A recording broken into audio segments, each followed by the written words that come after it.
सुप्रभात बच्चों। आज हम आपकी पाठ्य पुस्तक हिंदी के पाठ 15 का अध्ययन करेंगे, जिसका शीर्षक है रावण का गुरु मंत्र। तो चलिए पाठ को पढ़ते हैं और जानते हैं हमारे देश के एक प्रसिद्ध महाकाव्य रामायण की एक घटना के बारे में। तो पाठ को पढ़ते हैं विस्तार पूर्वक। पाठ 15 रावण का गुरु मंत्र। प्रस्तुत पाठ में हमारे सुप्रसिद्ध महाकाव्य रामायण की एक घटना का वर्णन किया गया है। तो रामायण की एक घटना के बारे में बताया गया है। पाठ में पढ़ते हैं। राम रावण का युद्ध समाप्त हुआ। रावण मरणासन अवस्था में युद्ध भूमि पर पड़ा था, किंतु राम के चेहरे पर न खुशी के भाव थे और न आंखों में विजय की चमक। तो बच्चों, घटना उस समय की है जब राम और रावण में जो युद्ध हुआ था वो समाप्त हो गया था, वो खत्म हो गया था। आपने अगर रामायण देखी होगी तो आपको पता है कि किस प्रकार से उन दोनों में युद्ध हुआ था। तो रावण जमीन पर पड़ा था, मरणासन अवस्था में, यानी कि मरने की हालत में था। वो बिल्कुल युद्ध भूमि पर जहां पर लड़ाई हुई थी वहां पर पड़ा था। लेकिन जो राम थे वो युद्ध जीत गए थे, लेकिन उनके चेहरे पर बिल्कुल भी खुशी का कोई भाव नहीं था और नहीं आंखों में उनमें जो विजय हुई थी, उनकी जो जीत हुई थी, उसकी कोई चमक दिखाई दे रही थी। यह देखकर लक्ष्मण को बड़ी हैरानी हुई। तो ये सारी चीजें लक्ष्मण भी देख रहे थे। लक्ष्मण यानी कि राम जी के भाई, वो भी देख रहे थे। उन्हें बहुत आश्चर्य हो रहा था कि ऐसा क्यों है।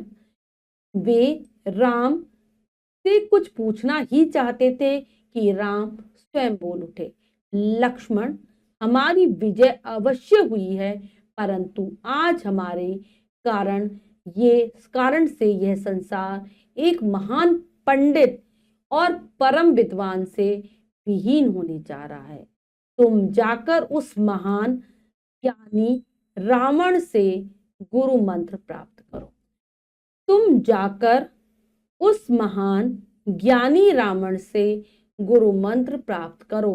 क्या क्या समझाते हैं, लेकिन लक्ष्मण जी राम जी से पूछ पाते उससे पहले ही कहते हैं कि लक्ष्मण, हम जीते जरूर हैं, लेकिन आज हमारे कारण, हमारे युद्ध के कारण ये संसार एक बहुत महान पंडित को और विद्वान को खो देगा, बहुत ज्ञानी व्यक्ति को खो देगा। तुम जाओ उनके पास, जो ज्ञानी है रावण जिसका नाम है, उससे गुरु मंत्र प्राप्त करो। तो जो रावण हुआ है बच्चों, चाहे वो उसने गलत कार्य किए हैं, वो बहुत बुरा आचरण वाला था, लेकिन वो बहुत महान, बहुत बड़ा पंडित था, उसको बहुत ज्यादा ज्ञान था। लक्ष्मण ने रक्त और मिट्टी में सने काजल के पहाड़ के समान रावण को रण क्षेत्र में पड़ा हुआ देखा। तो लक्ष्मण देखते हैं रावण की तरफ, तो वो पूरा खून में नहाया हुआ था, मिट्टी में सना हुआ था और ऐसा लग रहा था कि इतना विशालकाय, जैसे कि किसी ने काजल का पहाड़ लाकर रण क्षेत्र यानी कि युद्ध की भूमि में रख दिया हो, ऐसा लग रहा था। वे उसके सिरहाने जाकर खड़े हो गए और बोले, हे महान विद्वान रावण, मैं राम का छोटा भाई लक्ष्मण आपका शिष्य बनने आया हूं, मुझे गुरु मंत्र दीजिए। तो लक्ष्मण जाते हैं रावण के सिरहाने यानी कि सिर के पास खड़े हो जाते हैं और कहते हैं कि हे विद्वान रावण, हे ज्ञानी रावण, मैं राम का छोटा भाई लक्ष्मण हूं और आज मैं आपसे गुरु मंत्र लेने आया हूं, मैं आपका शिष्य बनने आया हूं, मुझे शिक्षा दीजिए, मुझे गुरु मंत्र दीजिए। लक्ष्मण की बात सुनकर रावण बोला, जिसमें विनय न हो वह व्यक्ति शिष्य बनाने योग्य नहीं होता। तुम अस्त्र लिए हुए मेरे सिरहाने खड़े हो, यह शिष्टाचार नहीं है। तो जैसे ही लक्ष्मण की बात रावण सुनता है, वो क्या कहता है उसे, जिसमें विनय ना हो, जिसमें विनम्रता ना हो, कोमलता ना हो, उसे शिष्य नहीं बनाया जा सकता। तुमने अस्त्र धारण कर रखे हैं, यानी कि उन्होंने धनुष बाण लिया हुआ था और तुम मेरे सिर के पास खड़े हो, ये कोई शिष्टाचार नहीं है, शिष्टाचार नहीं है, यानी कि ये कोई अच्छा आचरण नहीं है। लक्ष्मण तुरंत अस्त्र रखकर रावण के पैरों के पास हाथ जोड़कर और सिर झुकाकर खड़े हो गए। तो लक्ष्मण जी ने क्या करा, जल्दी से जो अपने उनके हाथ में धनुष बाण थे उनको वो रख देते हैं और पैरों के पास आकर खड़े हो जाते हैं, रावण के हाथ जोड़कर खड़े हो जाते हैं और अपना सिर नीचे कर लेते हैं। तब रावण उपदेश देता हुआ बोला, प्रिय लक्ष्मण, तब उन्हें उपदेश देता है रावण। क्या कहता है? लक्ष्मण, तुम ऐसे समय में आए हो जब मेरा जीवन दीप बुझने ही वाला है। ऐसे में मैं तुम्हें कोई भी विद्या पूरी तरह से नहीं सिखा सकता, फिर भी अपने जीवन के अनुभवों के आधार पर मैं तुम्हें संपूर्ण विद्याओं का निचोड़ बताता हूं।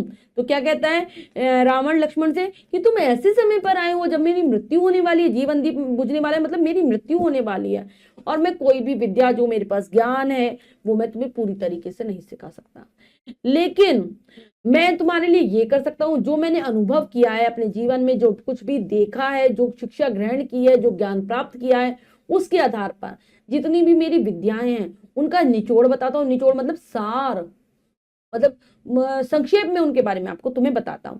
थोड़ी देर चुप रहकर रावण ने फिर से बोलना आरंभ किया। मैंने कठोर तपस्या करके अत्यधिक बल प्राप्त किया, परंतु उस बल का प्रयोग मैंने सदा अपने स्वार्थ के लिए किया। क्या कहता है रावण कि मैंने बहुत ज्यादा कठिन तपस्या की थी और बहुत सारा मुझे बल भी मिला था, भगवान के द्वारा मुझे बहुत सारी ताकत भी दी गई थी, लेकिन उसका जो प्रयोग है मैंने केवल अपनी भलाई के लिए किया, अपने स्वार्थ के लिए किया। इससे मेरे अनेक शत्रु हो गए, यहां तक कि मेरा अपना भाई विभीषण भी मेरा शत्रु हो गया। तो केवल मैं अपने लिए उस विद्या का प्रयोग करता था, बल का प्रयोग करता था, जिसके कारण सभी मेरे दुश्मन बन गए थे, यहां तक कि मेरा जो अपना भाई था विभीषण, वो भी मेरा दुश्मन बन गया था। यदि मैं अपने बल का प्रयोग दूसरों की भलाई के लिए करता तो आज यहां इस तरह ने पड़ा होता। मैंने सदैव अपने शत्रु को स्वयं से छोटा और निर्बल ही समझा। इसी भूल ने मुझे आज इस दुर्गति तक पहुंचाया है। तो कहा कि अगर मैं दूसरों की भलाई के लिए करता अपनी ताकत का प्रयोग तो आज मैं ऐसे अकेला ना पड़ा होता। मैंने हमेशा क्या करा, अपने जो दुश्मन को अपने से छोटा माना, कम माना और निर्बल माना कि उसमें कोई बल ही नहीं है, कमजोर है वो, और इसी कारण मैं आज इस बुरी गति में पहुंचा हूं। जीवन में मेरी केवल 3 इच्छाएं थी, जिन्हें पूरा करने का मेरे पास साधन भी था और शक्ति भी। मेरे जीवन की 3 इच्छाएं थी, 3 चीजें मैं चाहता था करना, और मेरे पास उनको साधन भी था कि मैं उनको पूरा कर सकता था, और शक्ति भी थी। दोनों चीजें थी। अगर हम कोई इच्छा को पूरा करना चाहते तो हमारे पास उसके लिए साधन होना चाहिए, शक्ति होनी चाहिए, वो दोनों थी मेरे पास। वे 3 इच्छाएं थी, सीढ़ी द्वारा स्वर्ग और पृथ्वी को मिला देना, अग्नि को धुएं से अलग कर देना और मृत्यु को नष्ट कर देना। 3 इच्छाएं क्या थी कि मैं धरती और आसमान के बीच में, जो आसमान में जो स्वर्ग है, धरती से लेकर आसमान तक एक ऐसी सीढ़ी की रचना करूं जिससे कि पृथ्वी और आकाश मिले हुए दिखाई दे, स्वर्ग और पृथ्वी मिल जाए। दूसरा, अग्नि जलाने पर जो धुआं निकलता है वो धुआं ना निकले, उसको अलग कर दूं मैं अग्नि से। और तीसरा, मृत्यु को समाप्त कर दूं कि किसी की मृत्यु ही ना हो। ये तीनों ही बातें मेरे लिए सरल थी। स्वर्ग तक सीढ़ी लगाने का विज्ञान मैं जानता हूं। तो कहते तीनों बातें बहुत आसान थी मेरे लिए, मुझे वो विज्ञान भी आता था जिससे मैं स्वर्ग तक सीढ़ी बना सकता था। अग्नि को धूम रहित करने की विद्या भी मुझे आती थी। मृत्यु मेरे कारागार में बंदी थी कि मैं, मेरे पास वो वाली विद्या भी थी जिससे मैं अग्नि से धुएं को अलग कर सकता, धूम मतलब धुआं, धुएं को अलग कर सकता था। और मृत्यु को मैंने कारागार में, मतलब जेल में बंदी बना रखा था, यानी कि यमराज को भी अपनी जेल में रख रखा था रावण ने।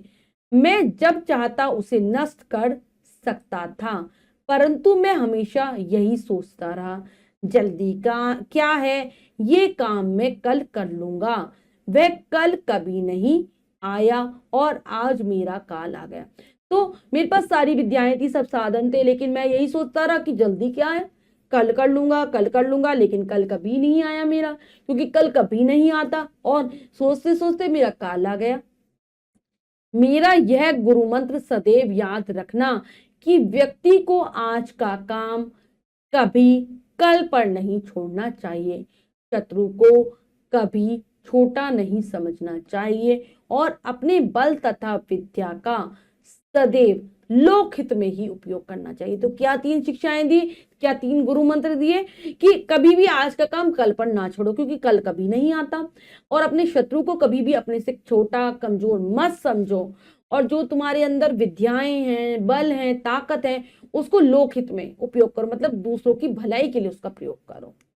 इतना कहते कहते रावण के नेत्र सदा के लिए बंद हो गए और लक्ष्मण उस परम ज्ञानी को शीश नवाकर सजल नेत्रों से श्री राम के पास लौट आए। तो इतना कहते कहते रावण अपनी आंखें बंद कर लेता है, उसकी मृत्यु हो जाती है, नेत्र सदा के लिए बंद हो गए मतलब उसकी मृत्यु हो जाती है।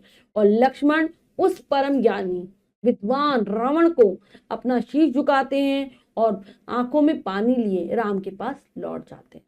तो ये था पाठ, हमने जाना रावण ने किस प्रकार से गुरु मंत्र दिया। आप भी इस पर अमल करेंगे, हमेशा दूसरों की भलाई करेंगे, आज का काम आज ही संपन्न करेंगे, और अगर आपके सामने आपका शत्रु है उसे छोटा नहीं समझेंगे। तो अब हम पाठ के शब्दार्थ कर लेते हैं। मरणासन, जिसकी मृत्यु निकट हो। विजय, जीत। रण क्षेत्र, लड़ाई का मैदान। शिष्टाचार, सभ्य व्यक्तियों का व्यवहार। निचोड़, सार। निर्बल, कमजोर। कारागार, जेल। लोकहित, संसार की भलाई। तो सभी बच्चे पाठ के शब्दार्थों को अच्छे से याद करेंगे। अब हम पाठ का अभ्यास कार्य कर लेते हैं, जो कि है लिखिए में से। पहला प्रश्न पढ़ते हैं, करने का प्रयास करते हैं। सही विकल्प पर सही का निशान लगाइए। प्रश्न में 3 विकल्प हैं, 2 विकल्प गलत हैं, 1 विकल्प सही है। हमें सही विकल्प को चुनना है, सही का निशान लगा देना है। करते हैं। मरणासन स्थिति में कौन पड़ा था? रावण, राम जी, लक्ष्मण जी। तो पड़ा था रावण। रावण कहाँ का राजा था? अयोध्या का, लंका का, लक्षद्वीप का। तो रावण था लंका का राजा। रावण से गुरु मंत्र लेने कौन गया था? राम जी, हनुमान जी, लक्ष्मण जी। तो गए थे लक्ष्मण जी। कौन शिष्य नहीं बन सकता? जिसमें विनय न हो, जिसके पास धन न हो, जिसके पास घर द्वार न हो, जिसमें विनय न हो, नर्मता न हो, वो शिष्य नहीं बन सकता। रावण ने अपना बल किसके लिए प्रयोग किया था? परमार्थ के लिए, स्वार्थ के लिए, देश के लिए। तो उसने स्वार्थ के लिए अपने बल का प्रयोग किया था। रावण किसे नष्ट करना चाहता था? जन्म को, धन को, मृत्यु को। तो वो मृत्यु को नष्ट करना चाहता था। नेक्स्ट है, नीचे दिए गए शब्दों से रिक्त स्थान भरिए। तो चलिए रिक्त स्थानों की पूर्ति करते हैं उचित शब्दों से। जिसमें विनय, जिसमें विनय न हो वह व्यक्ति शिष्य बनाने योग्य नहीं होता। रावण ने अपने बल का प्रयोग सदा अपने, आ जाएगा, स्वार्थ, अपने स्वार्थ के लिए क्या, केवल अपने हित के बारे में सोचा। व्यक्ति को आज का काम कभी कल पर नहीं छोड़ना चाहिए। रावण ने लक्ष्मण को संपूर्ण संपूर्ण विद्याओं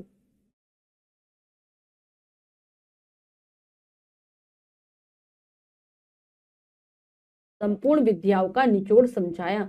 सीढ़ी द्वारा पृथ्वी को स्वर्ग से मिला दूंगा।